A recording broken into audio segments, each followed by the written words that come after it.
Hello everyone, Plankton here. Today we are playing a Factorio mod called Lunar Landings. It's an overhaul mod where you get more stuff to do after launching your first rocket in space. Yeah, I know, it sounds like Space Age, but this time our grasp will be limited to Novice's moon, which is called Luna, hence the name of the mod.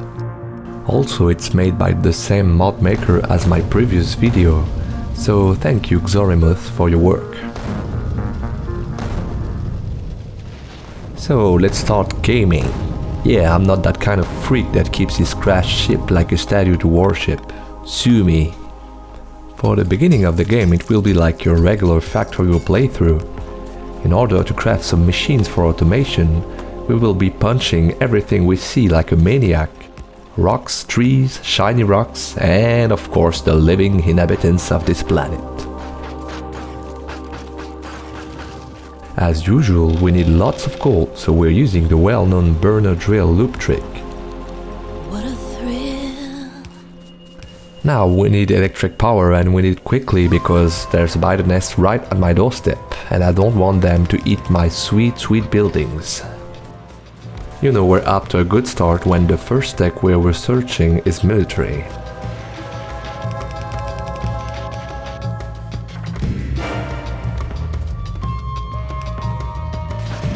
God damn it, leave me alone. Alright, time for CQC.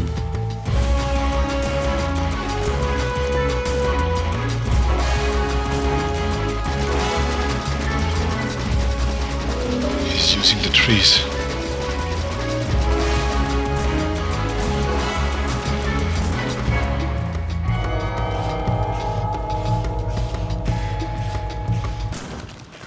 Alright, let's get back on track. Since it is our usual early game, we're getting the basics done. I'm chopping wood for power poles, doing some quick basic items automation to save handcrafting time, setting up electric mining drills, and before you know it, I'm already placing my first furnace melting array. Hooray! At this point, if you're a Factorio addict like me, you're just on autopilot mode, there's nothing much to think about. With that tiny bus now operational, we're automating the most essential parts, which are belts, splitters and undergrounds. If you have played at least a little bit of Factorio, you would notice how horribly wrong this is.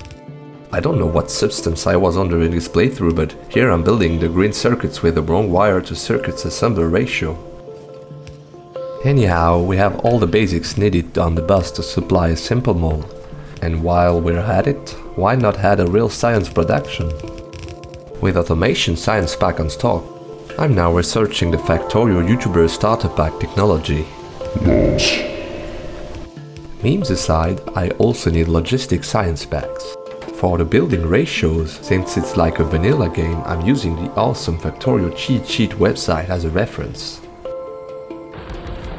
With a proper copper gathering and processing setup, we can then add some more labs and reach that insanely high 16 science per minute. Who turned off the lights? I've switched from the hand-fed coal box to the direct mining drill input, so naturally the next step after a small biter attack is to work on steel production.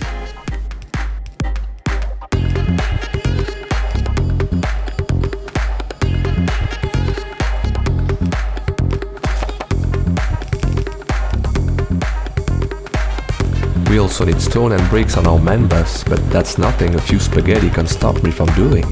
However, there are too much trees here for my expansion.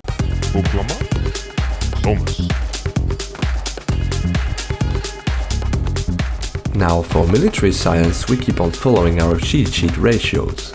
In this case we need 10 assemblers for science, 3 for red ammo, 8 for grenades and 1 for walls. After that, it's only a matter of pulling resources from the bus and plugging the output science to the labs.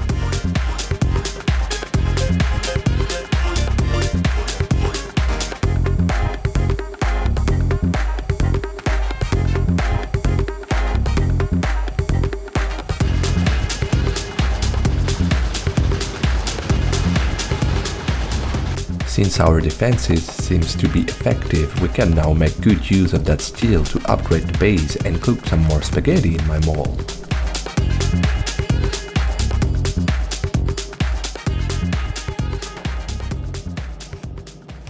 Next comes naturally the engines that will be a requirement for a lot of buildings, including trains, cars, pumps and electric handling units.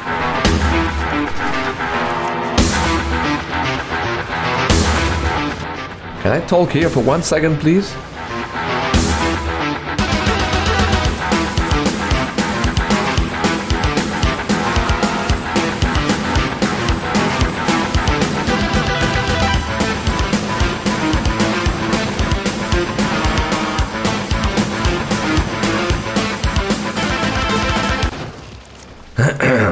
So, before getting interrupted, I was saying that we now have all what we need for the next year of science pack, but one thing, and it's oil.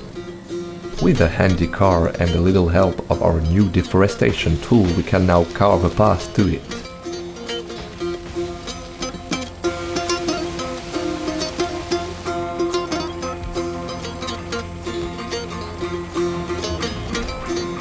Oh, what you doing, my wheel? Shit! My car! My fucking car! You know what I did to get this ride, homie?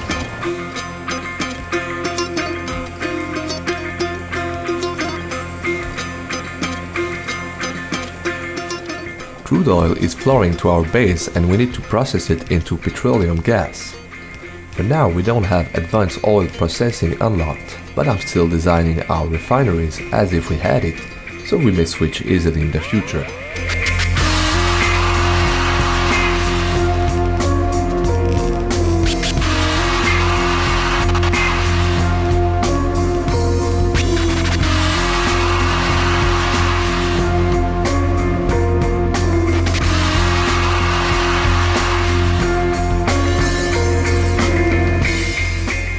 Our main bus is expanding and so is the need for more supplies.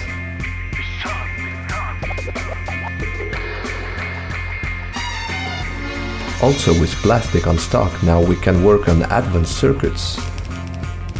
Always with that horrendous green circuit design, sorry. Following the same target ratio, I'm now building the ingredients needed for blue science, and I have decided that I will fit everything I could in a limited space for fun. So the main ingredient of that recipe is, as expected, Lots of spaghetti!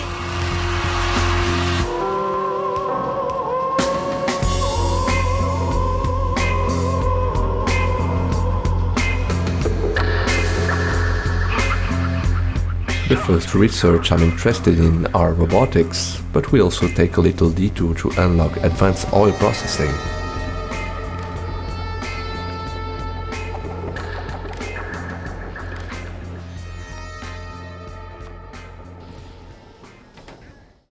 Our base is getting bigger and bigger, and the power demands are going through the roof. I can gain some time with more coal power and by stockpiling solar panels and accumulators, but in the long run, we need to scale up everything in that base. At this point, most normal Factorio players like to get flamethrower turrets because they are very powerful. But since I am too sophisticated to use that filthy oil product, I'm going the green way by following my usual plan. Tons of laser turrets and nuclear power. For that, a simple double-headed train will suffice to collect some green rocks. And some concrete crafting will be of use in the future. Our starter patches of basic resources are giving their last breath, so we will temporarily add another double-headed train line to gather some iron.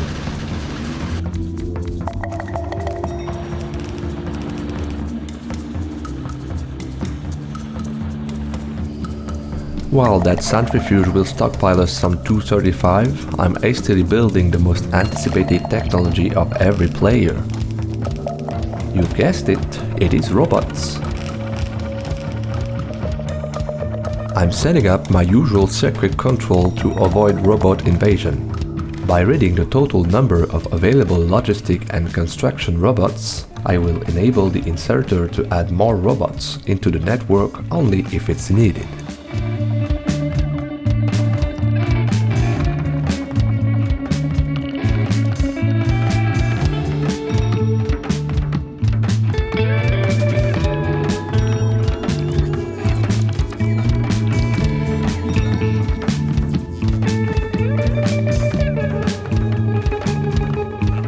Let me save you some time with a few jump cuts because I've had some work to do before scaling up my base. I've done some negotiation with the biters, I've upgraded all of my stone furnaces to steel, and I have set up some real uranium processing. To make use of those new bots, I've placed roboports almost everywhere on the map and upgraded every chest from normal to passive provider chest. I'm also sending up my personal logistic requests. To finish, I've also conquered some new ore patches. And what's better to see than this 11 million iron ore?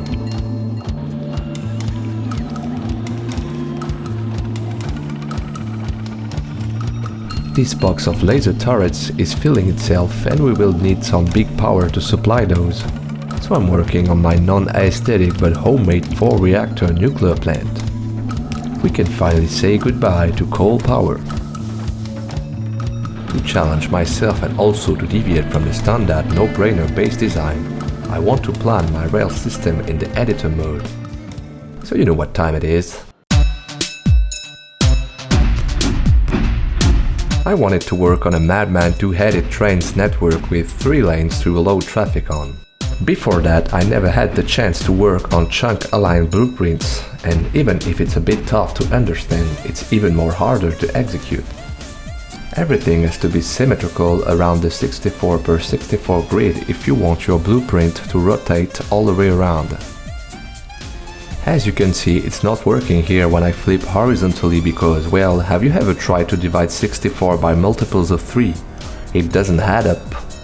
I even fiddled around the 2 rails 2-headed train system, but in the end I wasn't satisfied by the result. Even if I wanted to incorporate elevated rails, I'm far from unlocking them in that mod. So for now we're going to stick to the good old classics. 2 rails, 1 for each direction, but at least I get to make my own blueprints.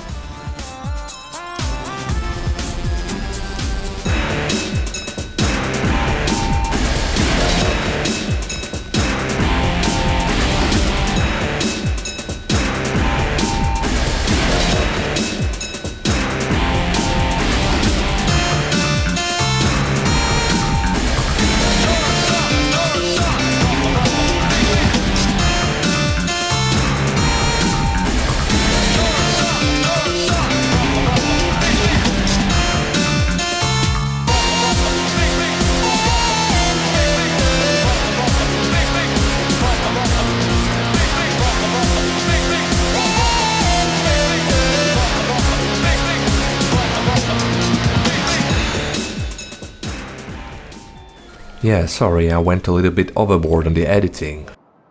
So yeah, we were making a new base with trains. I'm going with that design where each vertical pass gets its train dedicated for a resource, aligned with its electric furnace array. We also want to plug the output of that new base to our old base's main bus to supply everything for, well, supplies. Now fasten your seatbelt because we're going to talk about circuits. I wanted to design an automatic system so that every mining outpost gets its own share of repair supplies, walls, bots, turrets, and so on. I'm still a noob with combinators and it took me some time, but I'm proudly presenting to you my homemade solution. This constant combinator has a set values of items I want to have in stock in my outpost and is sent on the red wire. We then read the content of the passive provider chest with the green wire. Then that arithmetic combinator subtracts the green value from the red value so we get the number of items missing. Here for instance I have 12 Whipper packs in my chest, so this is what we're missing. Finally, we've got an inserter that pulls items from the supply train to the box, and we use the set filter parameter with the result of our arithmetic combinator so it will only insert the items needed. I then use the same logic with bots by reading stats from the roboport and comparing it to a fixed value. Now you might ask, how do we bring this supply train here? This is the big brain moment. There is no such train. Each train in my rail network is 2 wagons wide. The front wagon has 4 filtered inventory slots, each dedicated to the desired item, and the other slots are normal. My train stations are always called or name load and or name unload, so we've got a nice recurring pattern here. I am taking advantage of this by using this common or in a parameterized blueprint. Now every time I'll need a new train, I will just use this parameter, which will be replacing the station names and conditions for living said stations. Finally, the last step is to set up 2 train interrupts. One to get some fuel if our train is low on it, and another to get repair supplies. Let's give it a proper go. We add a generic train and the tooltip asks us what the train will transport. After adding a little bit of fuel and setting up the automatic mode, the refuel interrupt gets triggered. We add some coal in the tank, then it's the supply interrupt that brings our train to the dedicated supply station.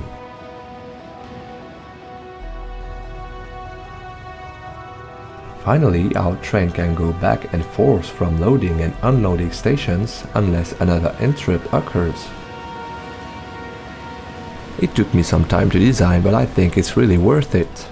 Seeing all of those trains in action hits me right in the dopamine spot. One last thing to mention is that with my editing you didn't get to see this. Yes, my unloading station inserters didn't have filters. And no, you won't get the chance to experience the great feeling of cleaning tens of belts from unwanted walls, turrets and so on. But I did. To cool off some steam, now we have a steady income of resources and enough power, we will finalize our defense plan with this little blueprint. A few jump cuts later, we're now safe from any biter attack, as long as the evolution factor stays acceptable.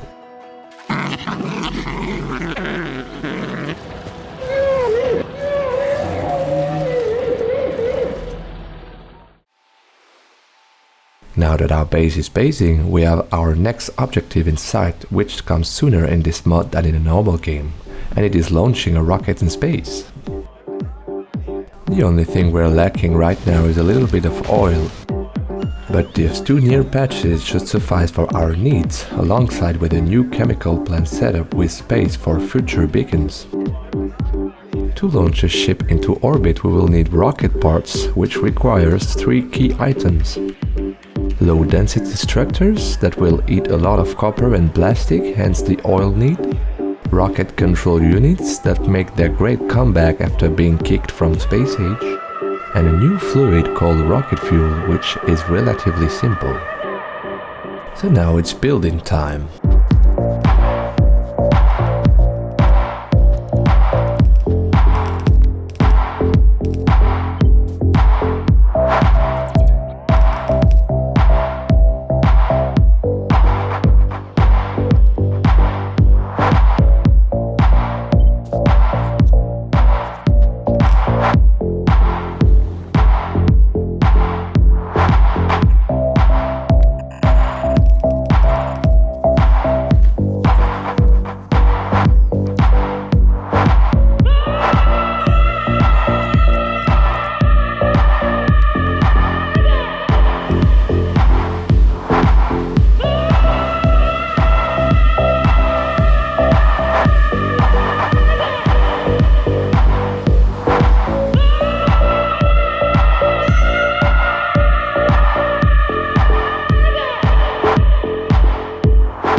Welcome to the moon. It's a barren land with very limited resources. We can explore here with that cute little robot which is independent from the engineer, and you can switch from Nauvis to Luna at every moment by pressing the N key. I've just placed a landing pad that will be handy to send supplies to our little robot. You can rename them and tell each rocket where to send its content, for instance here solar panels and accumulators. Like often in this kind of mods, the tip-centric section gives you a lot of helpful hints on how to play. First, we will research and automate the production of every moon-related building.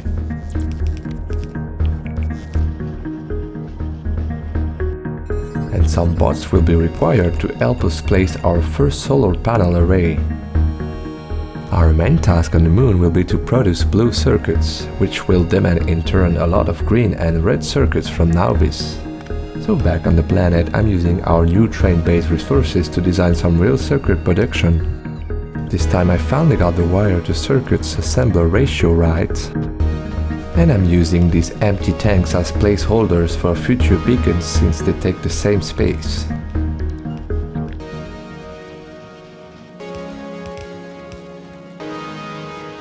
Finally, we cram up this bottom space with a tileable rocket silo design. Each one will be usable in the future to send a dedicated resource to the moon. Here, for instance, green and red circuits. On a side note, each rocket sent to space gives back some used rocket parts in that big silo. We can recycle them with a few items to get back some LDS and RCUs that we will prioritize with a splitter. Now that we have all the basics, let's talk about recipe chains on the moon. The main basic resource is moon rock, which we can mine and process into furnaces to obtain silica, stone and oxygen. But if you mix moon rock with water, you also get oxygen, and we will need a lot of that. The second recipe spits back a random amount of rock that we will need to reintegrate, and we will need to consume the oxygen of the first recipe in priority to avoid clogging. Silica can be mixed with other products to obtain heat shielding plates, which will be used in the next year of science and also to launch rockets back from the moon to Nauvis. Silica can also be cooked with coal to obtain silicon, which has two main uses. The first is playing data cards, but it's something we will talk about later. And the second is finally our beloved blue circuits. Understanding and planning these recipe chains is always the fun part of a new mod like this. We have some feedback loops to manage, but also a lot of resources to import from Nauvis since the moon is very poor of it. Now let's work on this moon factory. The first thing we will need is water, because even if you're crazy enough to send it with barrels, we have this core extractor that will give us ice. We then melt this ice into water in electric furnaces and... Oh my god, why is it so loud? So we begin with moon rock processing and then the oxygen production. After connecting the input, we also need to set up pump conditions to apply priority to the oxygen byproduct of moon rock processing. You might ask why we need oxygen in the first place. Every crafting building in space needs oxygen to function, and for that we have this oxygen diffuser that kind of acts like a beacon but for O2. We will place one cargo landing pad for each resource we need to import from Nauvis, thus we will also need a rocket silo related to each landing pad.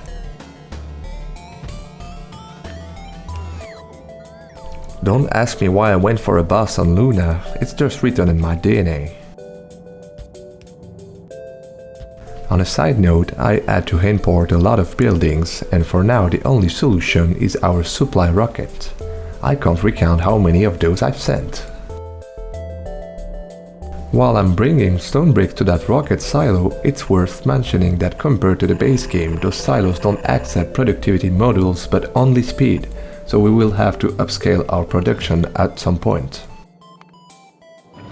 We now connect each silo to its dedicated landing pad and activate the auto launch when full mode.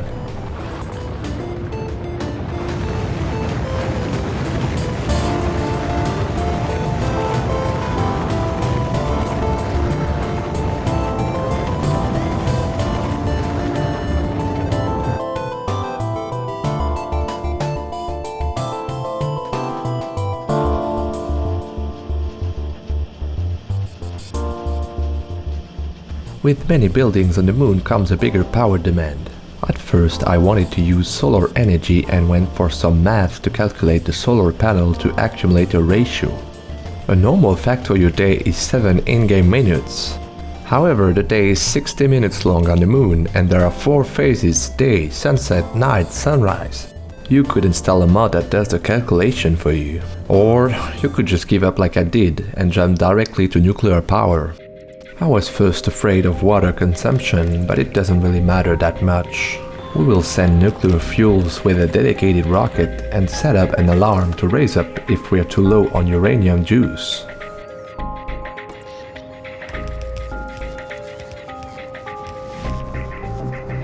Finally, after all this time, we have the next science pack in reach, the purple one. It's like in the base game, but for the added heat shielding plates we've just automated. So now it's time to cook our favorite Italian meal, production science pack spaghetti.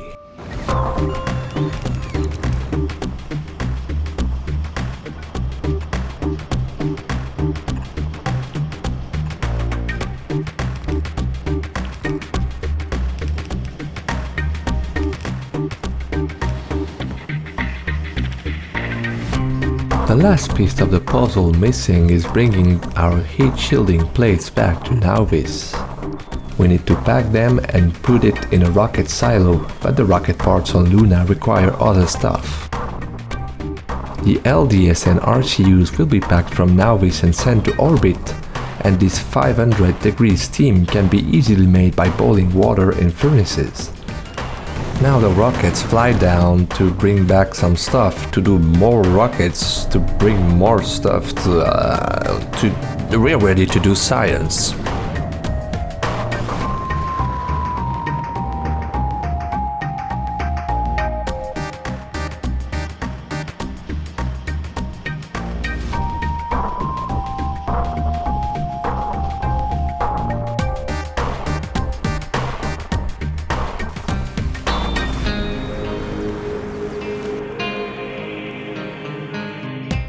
Well, that's one thing done. Next on our bucket list is Utility Science Pack. Same thing as in the base game, but if you recall, the processing units are quite different to make. We need some sulfuric acid on the moon, and the simplest idea I came with was to barrel it. Send it into space and forget about those boxes filling with empty barrels. Whatever. I forgot to record it, but I've already mixed silica with coal to get silicon. Thus, the last challenge is to design blue circuit production in those awesome low-gravity assembling machines. I came up with that tileable design where I would be able to add beacons in the future. I also forgot to mention that in order to place all production-related machines in space, you need that special moon floor giving this nice vibe. Now we just need to plug in the input items, send automatic rockets to the moon and bring back those precious blue circuits from Nauvis.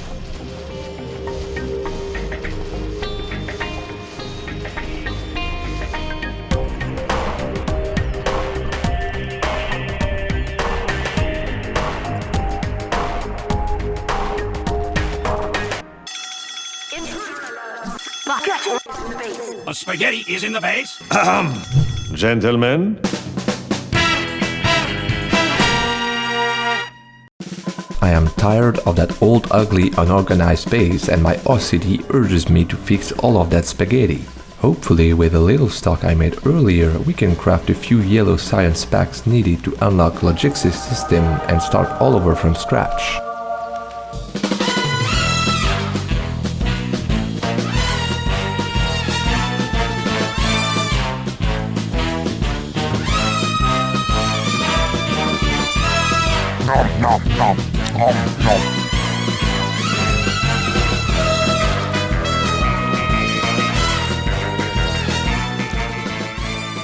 We will use the space of our old base to set up train stations with a new blueprint I have made.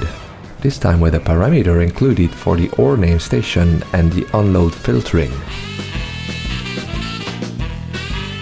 I will save you some time with the editing, but my final goal is to make use of our new requester chest to make a nice bot mold. I'm just rebuilding ore processing stations with furnaces and other things we need. I've also stockpiled a lot of prod modules level 2 and intend to make good use of them, alongside with tier 3 assembling machines.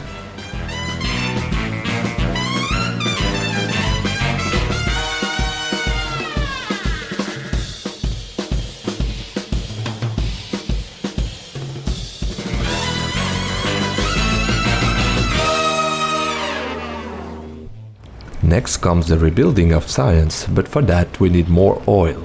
Luckily those patches south to my base should do it. It's just a matter of cruising a little bit there with supplies and Hello there.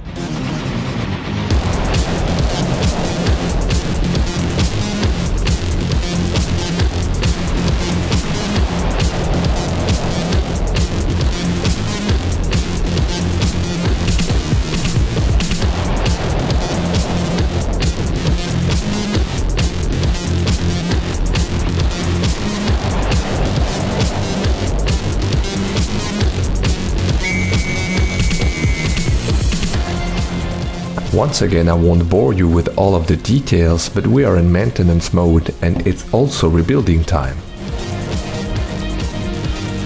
The LDS and RCU demand is going through the roof with the number of rockets we're launching.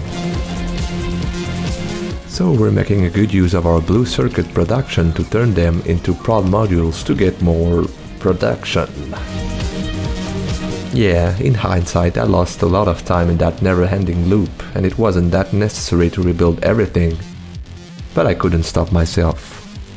At least you get to see the cinematic shot.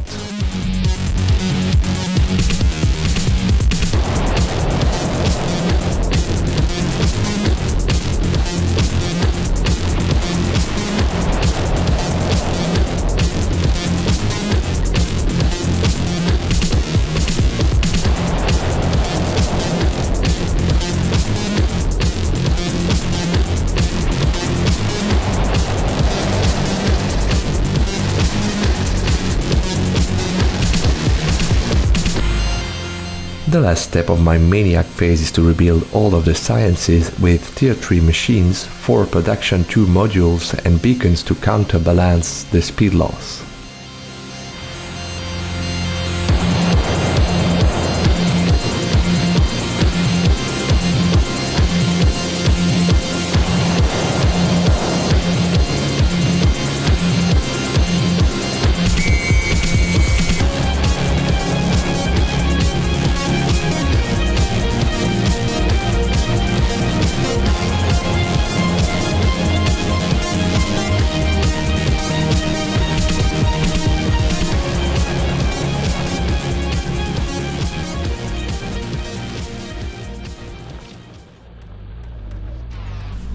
Back on the moon, it is with a great sadness that I witnessed my starter moonrock patch dying.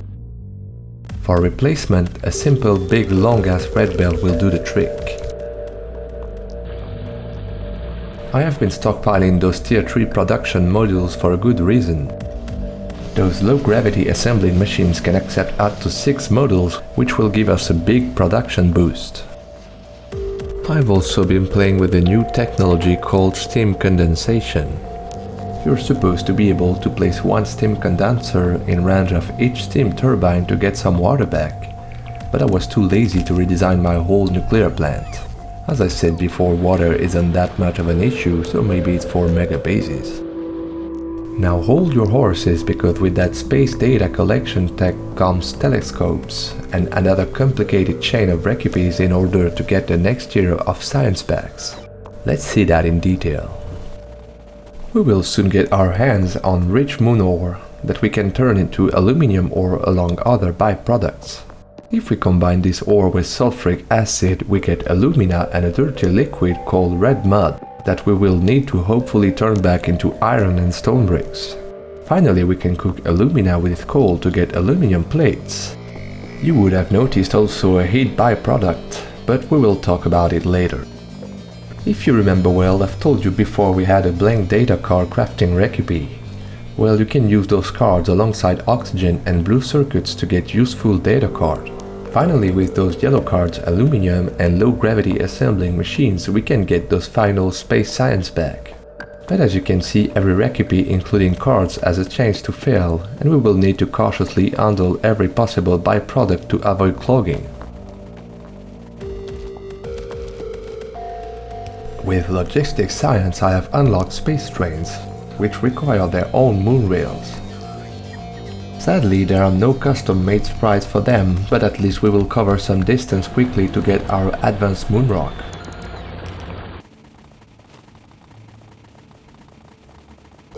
Since I didn't know how much train flow we would need, I went for a 2-lane network, and I can tell you it was a bit overkill. Also, to power those trains we need to yeet some nuclear fuel cells from the power plant. Most of our new recipes are made in those arc furnaces that output high temperature, and if you don't handle that heat at some point they will just stop. The first design challenge is to be able to cram every product in and out of those furnaces with space for heat pipes. Hopefully the mod gives us heat power furnaces that operate like normal furnaces but with heat as a power source. So as long as we make sure they always have something to eat and that their output is always consumed, temperature should be in good hands. To craft alumina I am in need of sulfuric acid, and the old barreling trick from Novice will do with our usual alarm for overflow setup.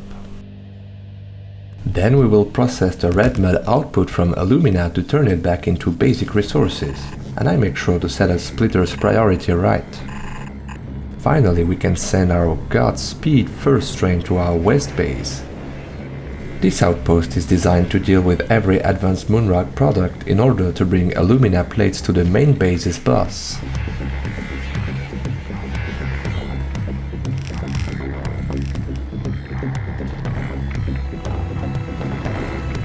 For those furnaces heat, I will just set up nearby a quick water boiling setup with a pump priority. Now that we have aluminum plates, all we've got to do left are data cards. But there is a twist. Collecting significant data cards can only be made in telescopes. They can only be placed in a special biome called Lunar Mountains, and this biome is far away.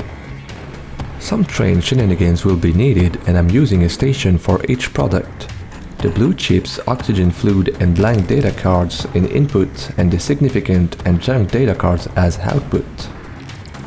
Then we need to find a way to cram every product in and out of those telescopes in a very limited space. Who doesn't love cliffs?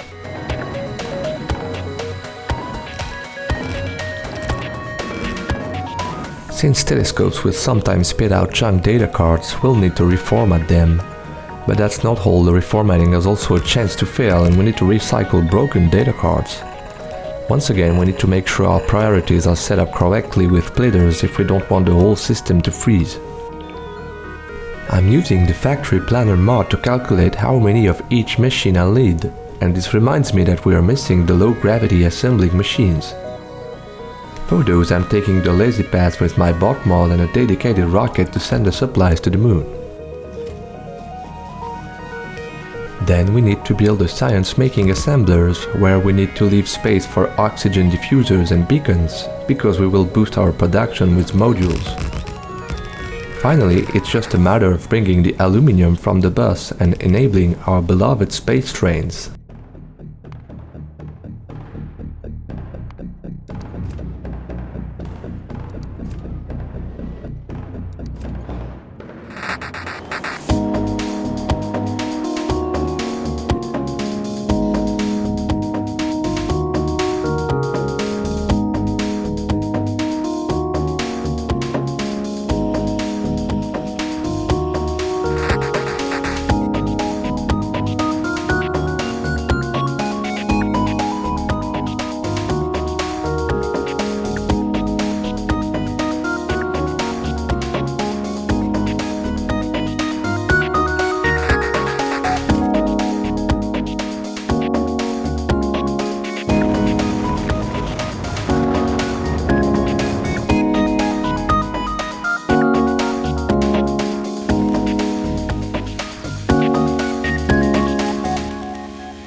Alright, we are reaching the endgame, but we still have a few things to do before working on the last science pack.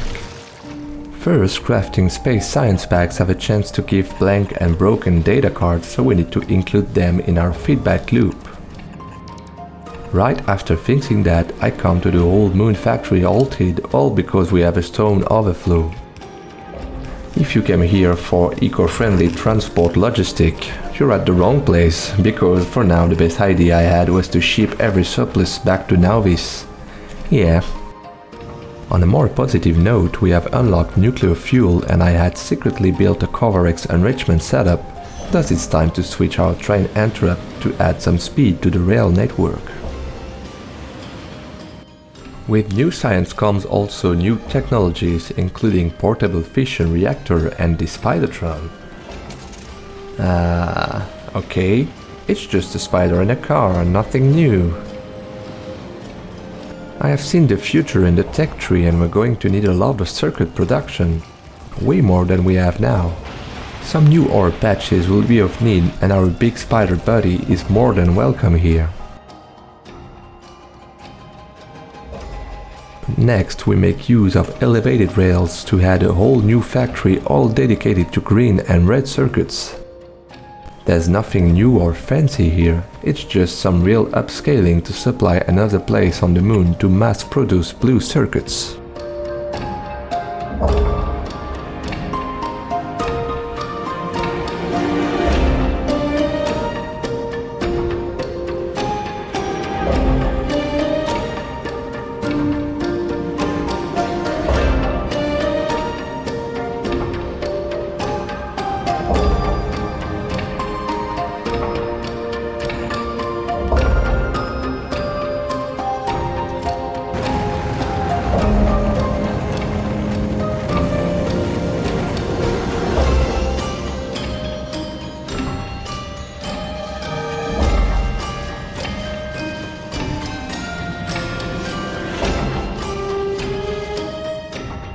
Can you believe it took me 50 hours to realize my train intersection was missing an intersection? Well, don't mind me, I'm just your regular Spidertron head on the train.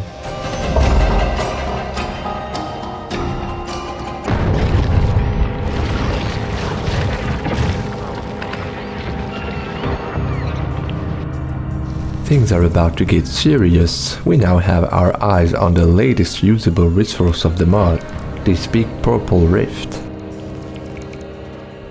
To mine what's inside of it we need some lubricant, and well, now you know the drill about barrels.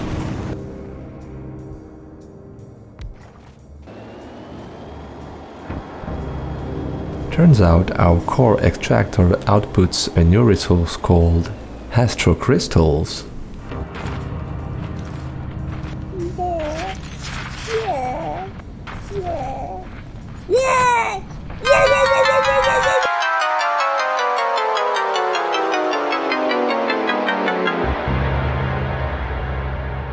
Alright, let's start simple.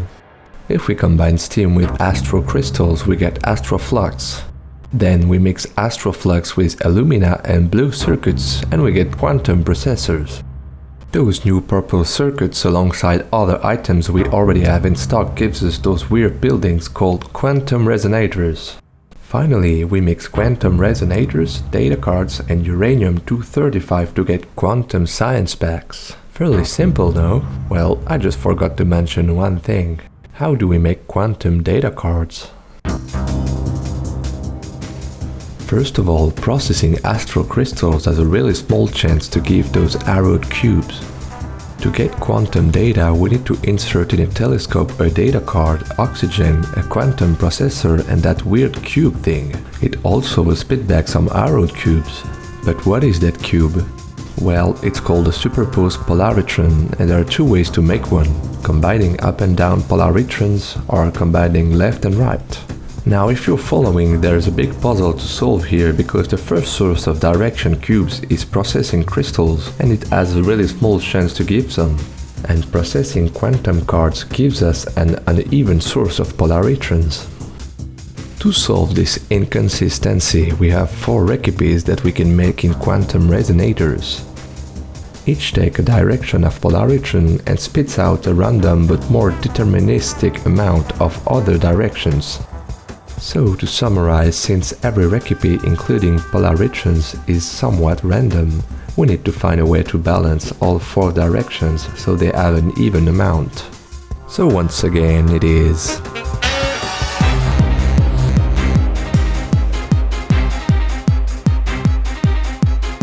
Maybe it's a simple problem for you, but trust me, it had my brain melting. I've spent more than an hour in the lab just playing with circuits and scribbling a lot of nonsense on my notepad. Eventually, after several iterations, I came up to this solution. First, we are filtering the eventual output of astro crystals processing so that each direction cube gets its own dedicated looping lane. Then we're going to read how many of each direction we have with a circuit connection and plug it in that device. That little baby that saved my brain sanity is a selector combinator. If I choose select input with ascending mode, it will compare each direction cube and output the one we have the most.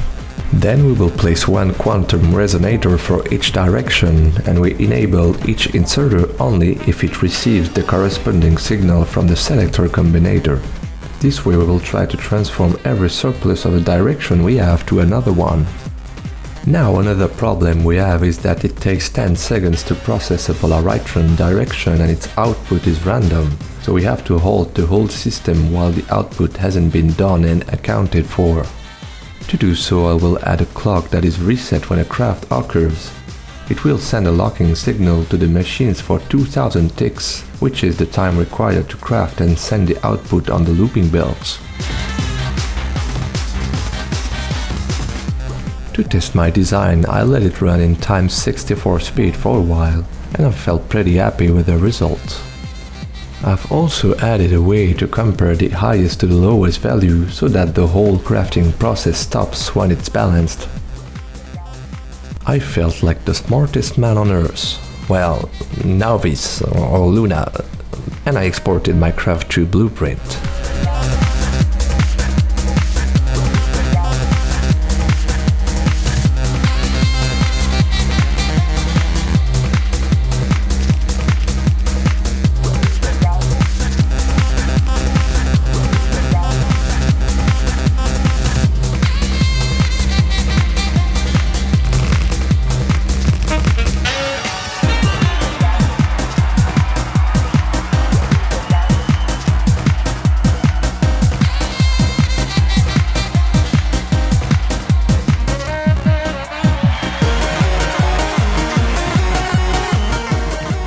Our balancing station is working, so we need to import the rest of what's needed for science. I wanted to craft quantum resonators on Novice, but since you can only put one per rocket, I guess the mod tells me to assemble them in Luna, so we will just import the required concrete and iron.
Okay, I have cheated a little bit with my storytelling. That alarm is a reminder that there are still a few things to get done.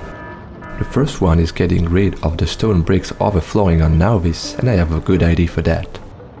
The second is that we need a lot of uranium-235 to make science. But as I said before, I sneakily added a Covarex enrichment center that has been running for a while. So we just use requester chests and rockets to bring them to Luna. Finally, I've spent another long time in the lab for fine-tuning of my Polaritron balancing system. I'll spell you the details, but in short, I have added speed modules to have faster crafting times, so I have adjusted my clock timing. I now read the arrowed cubes as soon as they come out on the output belt, and I send the up and down and left right ones for crafting if there's at least 5 of each to avoid attrition. Also, since making quantum data cards spits out random direction polaritrons, we also need to read the content of the ones coming back by train on that build. It's running decently enough, though I don't understand how you're supposed to make more. The only primal source of polaritrons is a meager 0.25 chance with astrocrystals processing, and I often found myself voiding the astroflux tank in order to keep on adding more. But that's enough for what we need, and that's our last research. The interstellar rocket silo. We will need a lot of stuff to create that rocket, but it's our last task for winning the game. So let's head up some hype.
Well, it's finally over.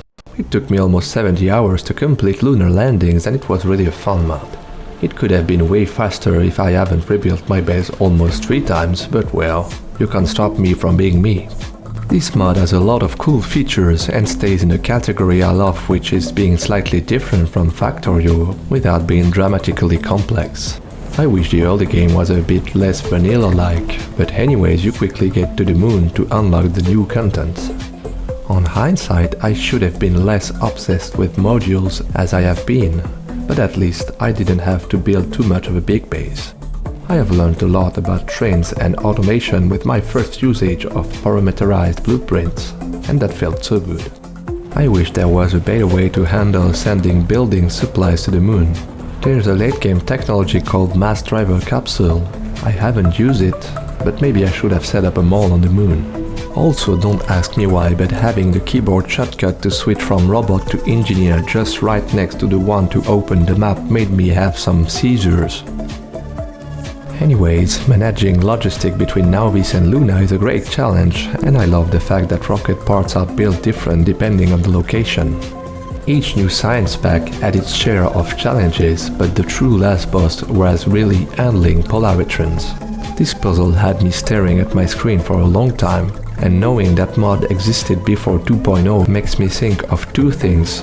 First, that solving this without 2.0 new combinators and belt-reading logic must have been a nightmare, and second, that the mod maker is really the GOAT for keeping this up to date. Well, that's almost everything. This video took ages to do, and I hope you had as much fun watching it as I did making it. So yeah, go try out the mode for yourself.